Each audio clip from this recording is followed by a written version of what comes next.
Et là, j'ai eu un entretien qui m'a marqué. Avec un homme d'État, et je vais vous dire pourquoi j'aime Poutine. Je le regarde comme un patriote et un chef d'État qui défend le bien commun de son pays. C'est-à-dire, il défend... Mais peut-être au détriment du bien commun de ses voisins. Non, pas du tout. Pas du tout, parce Ukrainiens ou autres. Non, alors, Oui. allons-y. Parlons de l'Ukraine. Oui. En fait, qu'est-ce que veut Vladimir Poutine? Il voudrait une fédéralisation de l'Ukraine, parce que l'Ukraine est composée de deux morceaux.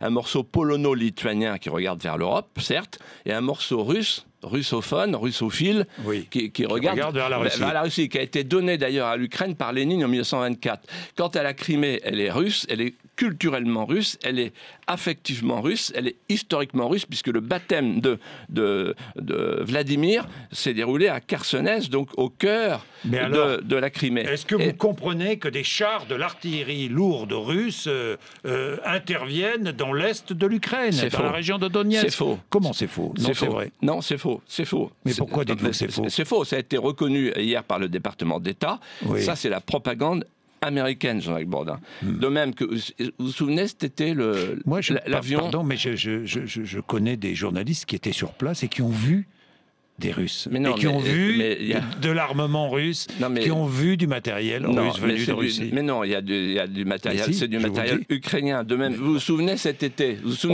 tous les médias ont dit, oui.